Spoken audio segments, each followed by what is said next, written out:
Hoy estaremos abordando la serie de sermones acerca del Evangelio según San Juan.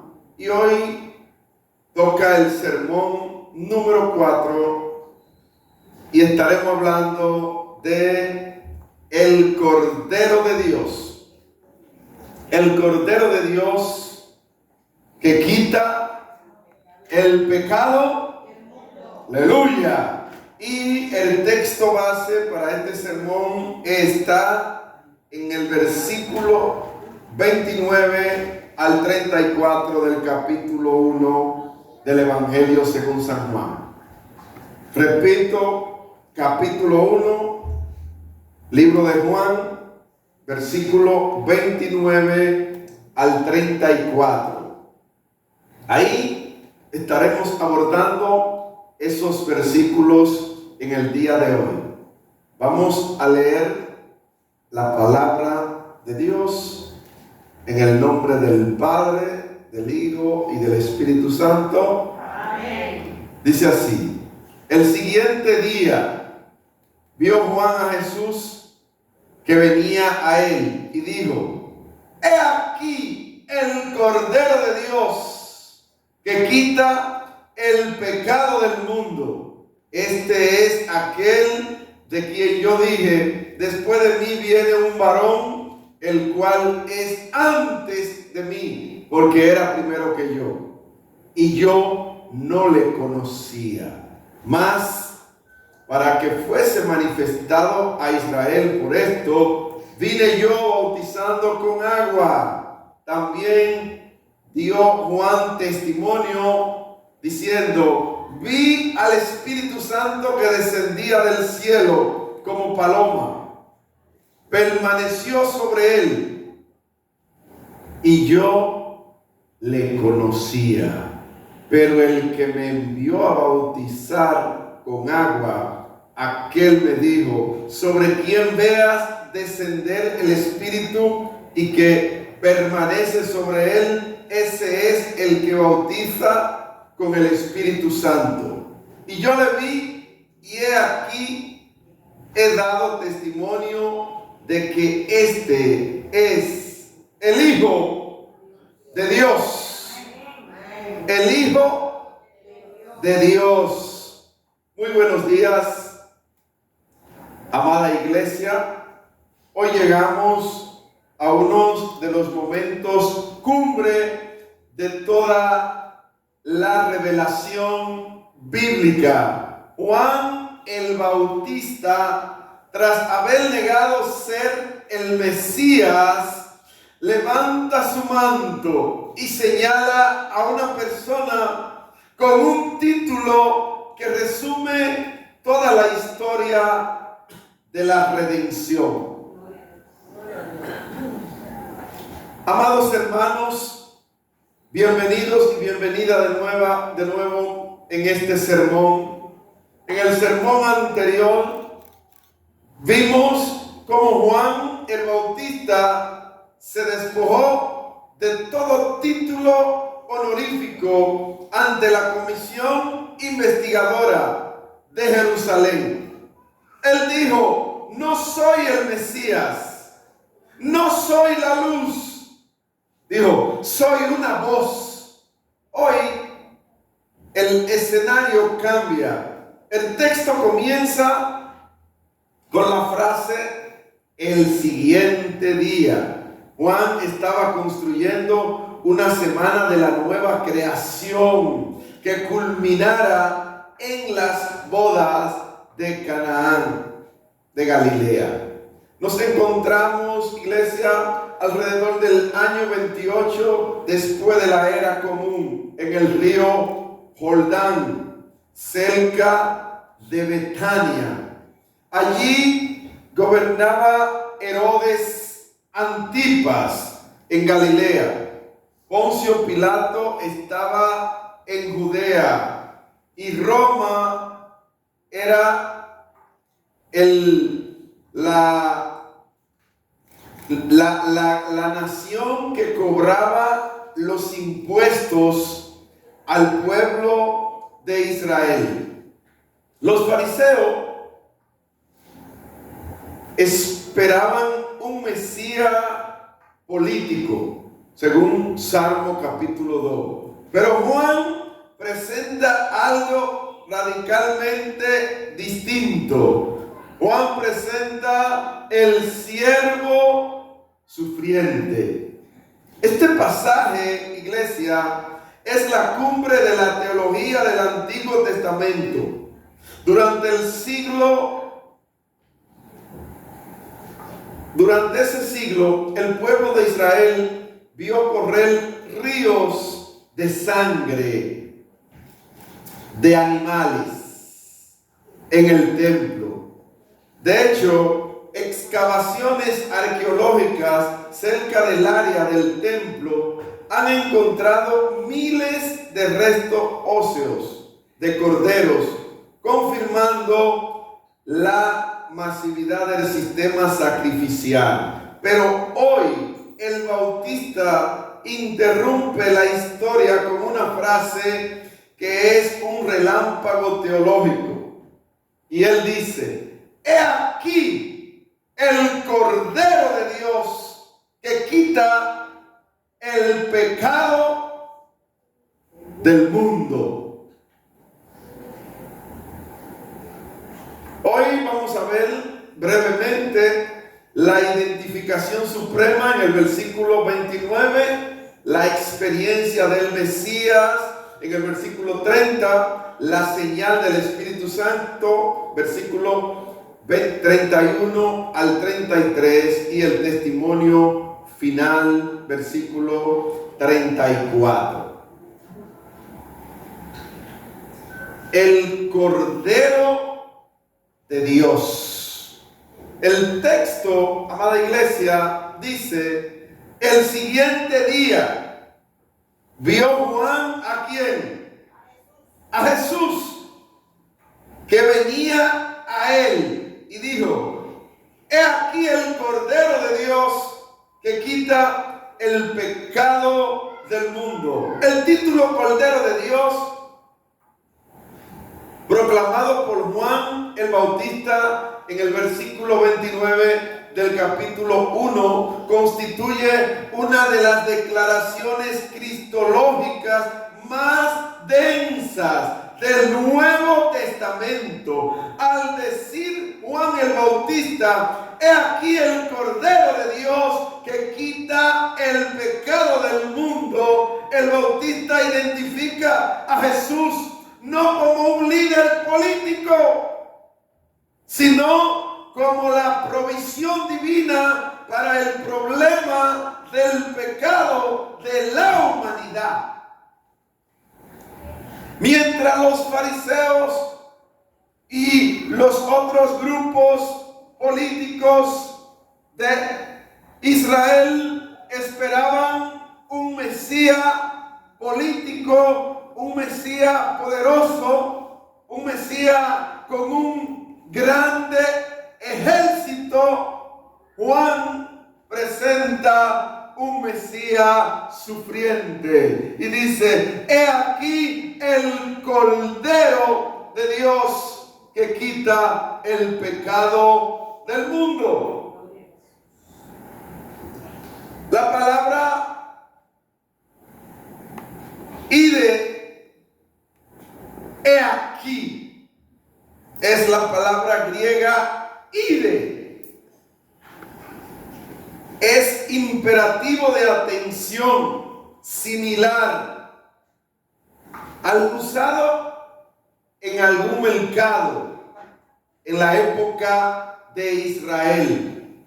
O miren este producto. O por Pilato cuando dijo: he aquí el hombre. Es un llamado a la contemplación activa.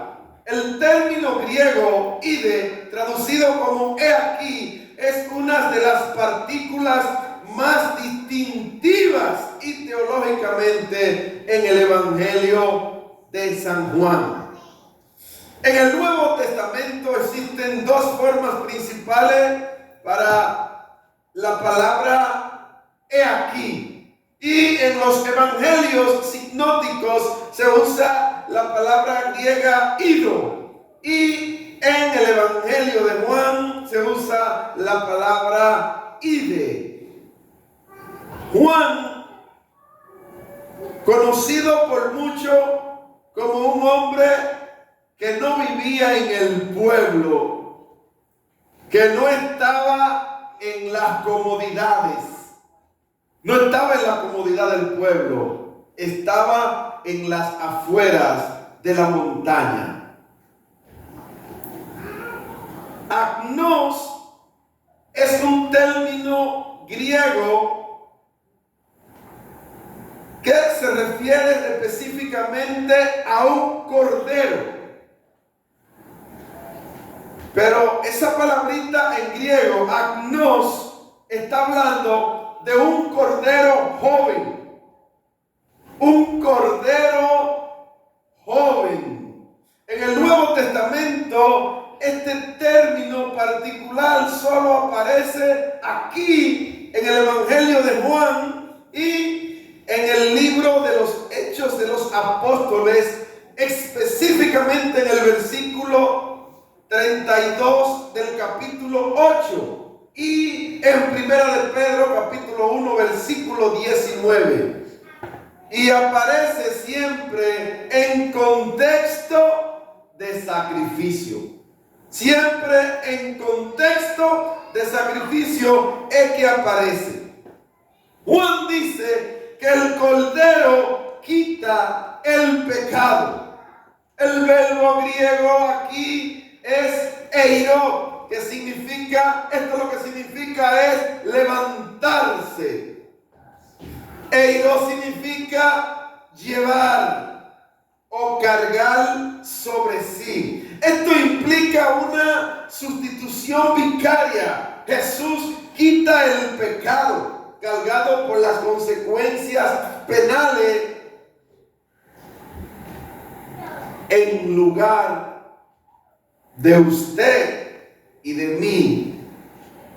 Él vino y nos sustituyó a nosotros que éramos pecadores. Juan usa agnos, víctima sacrificial. Sin embargo, en el arameo que habla Juan, probablemente usó la palabra talía, porque Juan posiblemente no hablaba otro idioma que no sea el arameo o el hebreo. ¿Qué significa cordero? O sea, que la palabra cordero en griego es agnos, cordero joven. Y si nos vamos al hebreo, es la palabra talía. Talía. Esto significa la imagen del siervo sufriente de Isaías con el cordero sacrificial, el cordero pascual. Evoca la liberación de la esclavitud en Egipto. Cuando el pueblo de Israel iba a salir de la esclavitud de Egipto, ese día hubo una gran fiesta. Antes de la salida hubo una gran celebración, y es que el pueblo de Israel, mientras estuvo en la esclavitud, se le hacía imposible realizar esta ceremonia ritual, esta celebración. Y es ahí entonces cuando buscan un cordero joven y celebran la Pascua, el cordero pascual. Pesaj evoca la liberación de la esclavitud en Egipto, así como la sangre del cordero en los dinteles protegiendo a los primogénitos israelitas de la muerte. La muerte de Jesús protege al creyente del juicio divino. Pero si usted ha tenido la oportunidad de leer sobre las plagas de Egipto, usted sabrá que al faraón le decían: viene una plaga de rana. Sí, él normal cedía, pero luego retrocedía. Viene una plaga de piojo. Sí, retrocedía, pero después volvía de nuevo a lo mismo. Y plaga, y plaga, y plaga. Pero en una vino algo que tocó la parte sentimental, la parte sensible de un padre. Y es que mataron un cordero y tomaron la sangre, y en el dintel, los que no saben lo que es un dintel, el dintel es la parte de la puerta, esta parte de aquí, y ahí en el dintel de la puerta se le puso sangre del cordero. Ahora, donde no estaba esa sangre de ese cordero sacrificial, todo primogénito que estuviera ahí iba a ser visitado por el ángel de la muerte. Iba a morir. El faraón hizo caso omiso.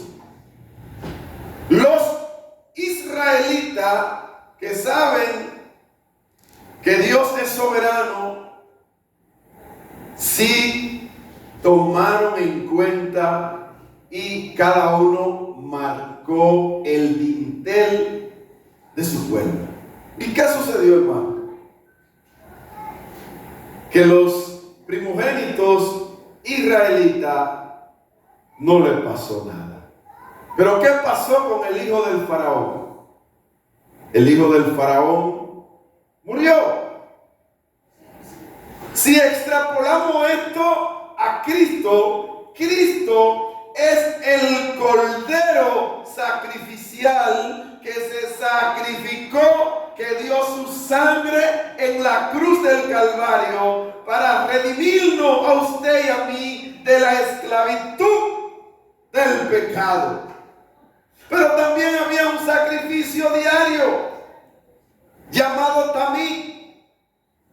En el templo de Jerusalén se sacrificaba un cordero cada mañana. Cada mañana se sacrificaba un cordero, pero cada tarde también se sacrificaba un cordero. Hermano, este cordero tenía que ser perfecto, pero era un cordero inocente. Inocente en la mañana y en la tarde, por los pecados del pueblo. Jesús es visto como el cumplimiento definitivo de este orden ritual ineficaz. Y yo le digo ineficaz porque este orden ritual que se hacía en la mañana y se repetía en la tarde, este orden ritual no resolvía el pecado del mundo. Era solo momentáneo, era efímero. El siervo sufriente, Isaías 53. La profecía presenta al Mesías como un cordero llevado al matadero, que cargaría con las iniquidades de todos. La provisión de Abraham, Génesis 22:8, cuando Isaac preguntó por el cordero, Abraham respondió: Dios proveerá para el cordero. El genitivo de Dios en Juan 1:29 subraya que este cordero no es provisto por el hombre, sino que es la iniciativa propia de Dios. Del cordero que estamos hablando hoy es del cordero que tiene un alcance universal. Cristo Jesús tiene un alcance para todo el mundo, y por eso es que Juan dice: he ahí el cordero de Dios que quita el pecado del mundo. Y todo aquel que se arrepiente y todo aquel que acepta a Cristo como su único y suficiente Salvador y hace la voluntad y se somete a Él, Él le quitará el pecado, porque Él se sacrificó por cada uno de nosotros, iglesia. Aleluya. Para entender la magnitud de este título, observemos la progresión histórica de la víctima sacrificial en Israel, que culmina en este versículo. Si nos vamos a la época patriarcal, Génesis 4:4, Abel, ahí vemos el cordero por una persona. Ahí el cordero era por una persona. Aceptación individual. Paso y explico. ¿Por qué por una persona? Cuando una persona en el tiempo bíblico, en la antigüedad, pecaba, iba al templo y llevaba un cordero. Un cordero. Si la persona era una persona de escasos recursos económicos, llevaba 2 palominos. Jesús, cuando fue al templo, llevó 2 palominos. Eso es en el Génesis. En la época patriarcal era un cordero por persona. Ahora, cuando nos trasladamos al libro de Éxodo, específicamente en el capítulo 12, versículo 3, aquí está la Pascua. Y aquí era diferente, iglesia. Aquí en la Pascua era un cordero por una familia. Ahí era la protección del hogar. Ahí era la sangre del cordero, por ejemplo, como le comenté ahorita, en el dintel de la puerta. Un cordero por familia en el Éxodo. En el Génesis, en la época patriarcal, era un cordero por persona. Pero si nos extrapolamos a Levítico 16, día de expiación, era un cordero por la nación. Aquí vemos una cobertura nacional. Ahora, Juan lo presenta de una manera magistral. Juan, versículo 29 en el capítulo 1. El cordero por el mundo, redención universal. Y el Apocalipsis, según Apocalipsis 5:6, el cordero en el trono. Aquí Juan está presentando el cordero en el trono. Ya aquí lo presenta como una victoria externa. Ya es algo fuera de lo normal. A Dios sea toda la gloria, a Él sea la honra, el poder, la majestad, por los siglos de los siglos. Aleluya. Aleluya. A Él sea la gloria, iglesia. Juan repite una enseñanza profunda después de mí. En el versículo 30 dice: viene un varón, el cual es antes de mí, porque era primero que yo. Esta frase presenta una paradoja temporal que Juan el Bautista utiliza para establecer la jerarquía ontológica de Jesús. La paradoja cronológica: físicamente Juan nació antes o después que Jesús, iglesia. ¿Cuál nació primero? Se quemaron ahí en la escuela bíblica. Juan nació primero. Juan nació 6 meses antes que Jesús. Nació Juan el Bautista. Por lo tanto, Juan el Bautista le llevaba 6 meses a Jesús. Esta frase presenta una paradoja temporal que Juan el Bautista utiliza para establecer la jerarquía de Jesús. Juan, en el versículo 30 de ese capítulo 1, presenta una de las declaraciones más profundas sobre la naturaleza de Jesús.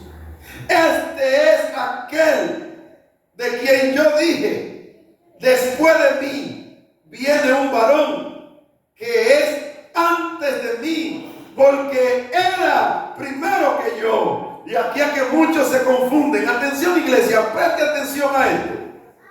Él dice que era antes que él, dice Juan. Pero ahí Juan está hablando del Cristo que dice en el logo: en el principio era el verbo, y el verbo era Dios. Y el verbo era Dios. Él fue antes de la fundación. Por eso se traslada a Génesis 1:1.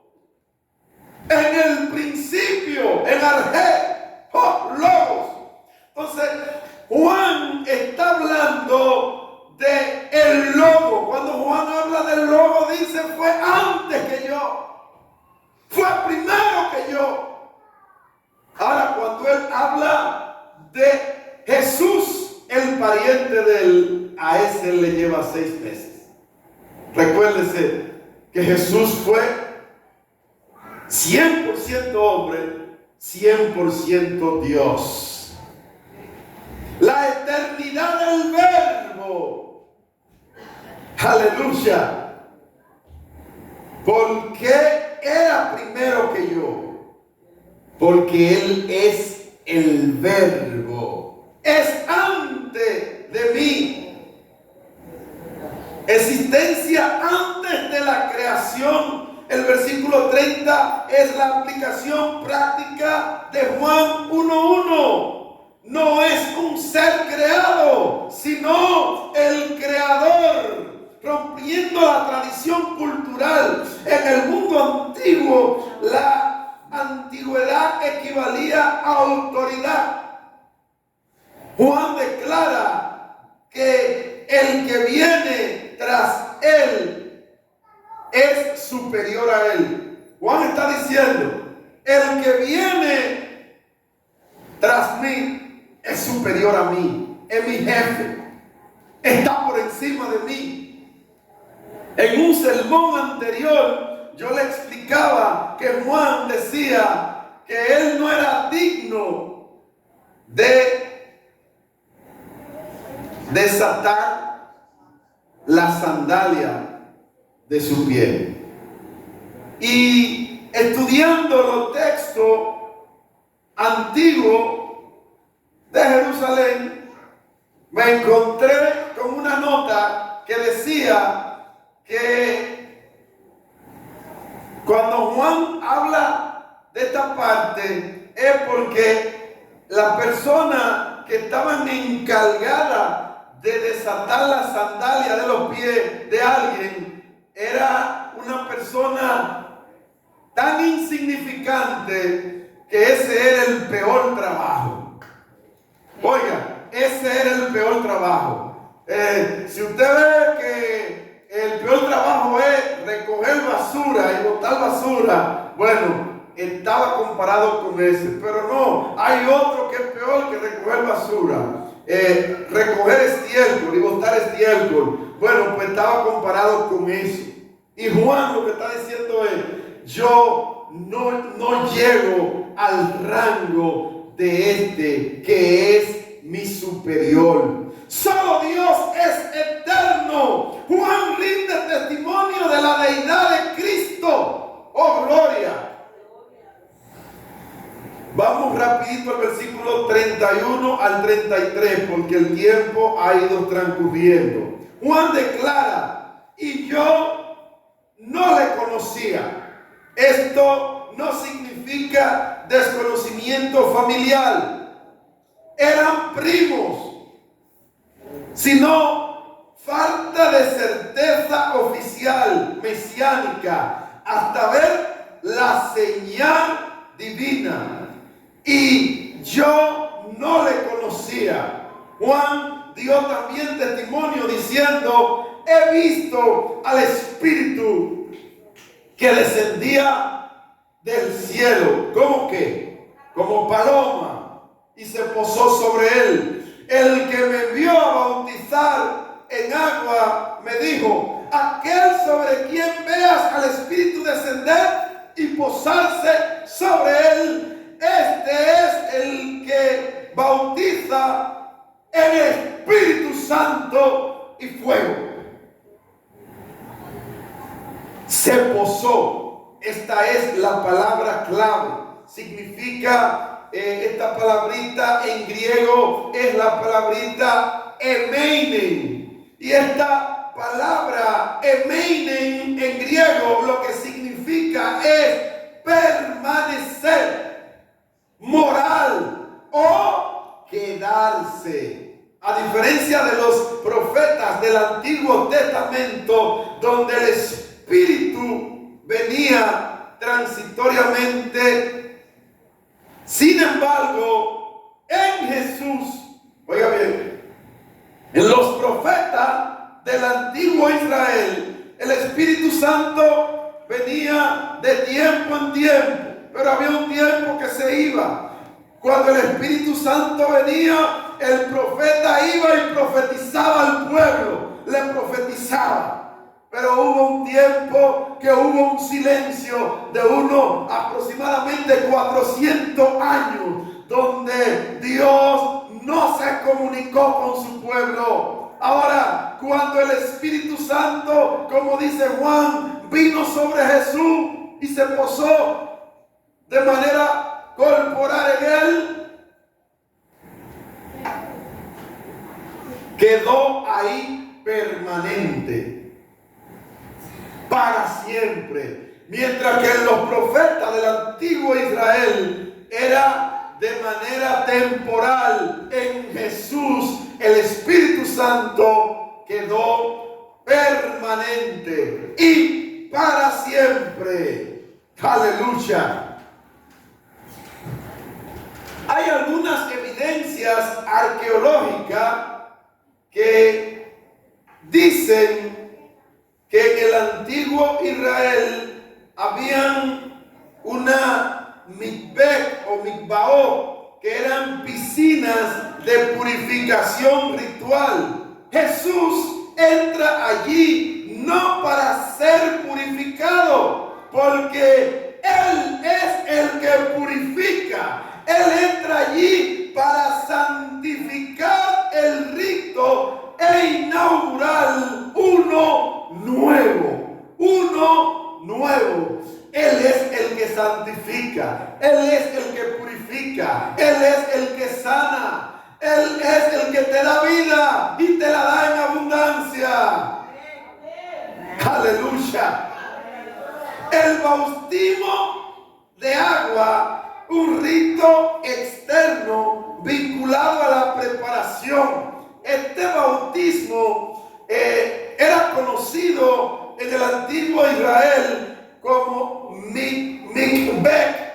Mikveh era un bautismo de preparación ritual y era conocido en el idioma hebreo como mikveh.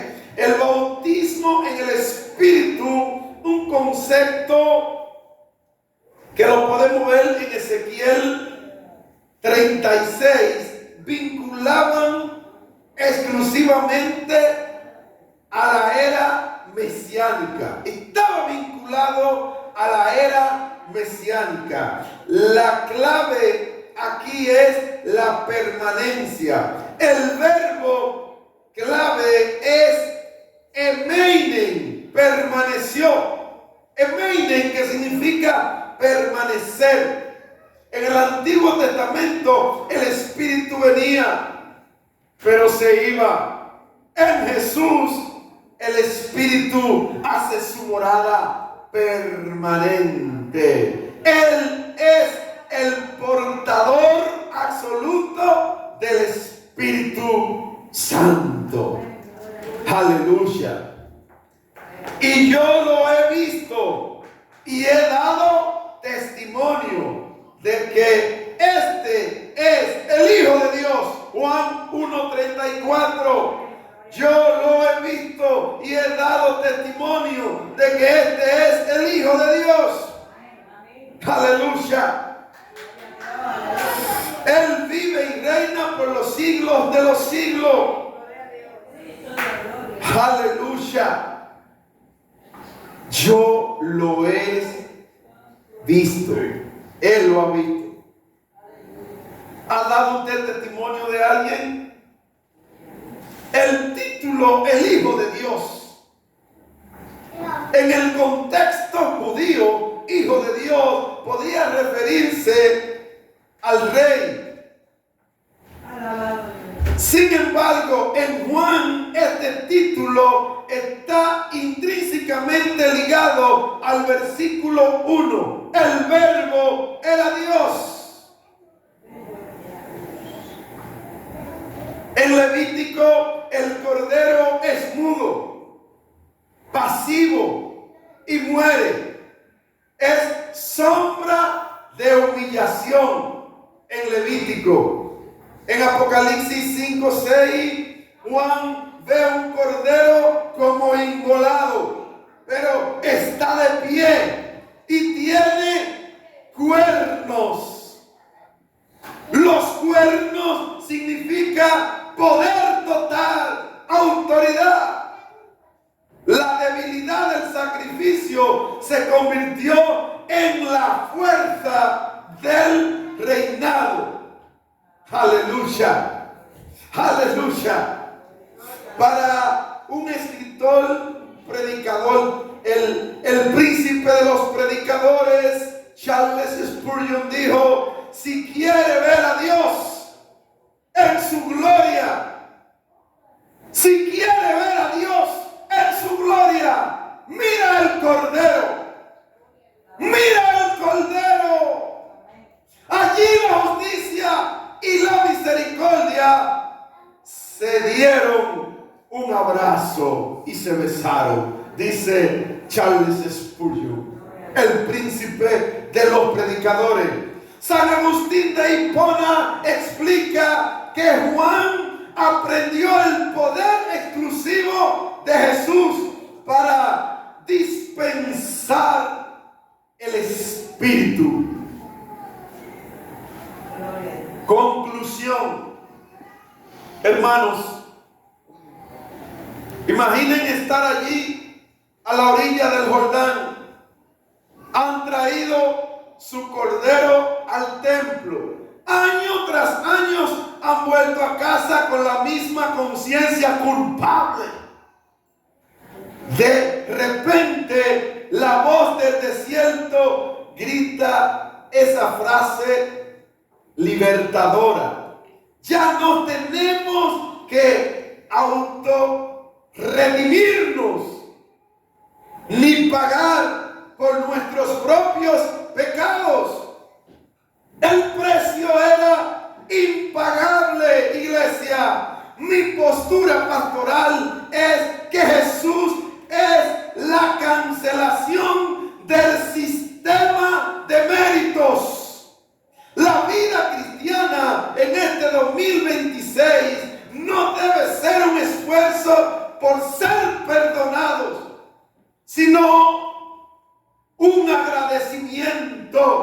por haber sido rescatado.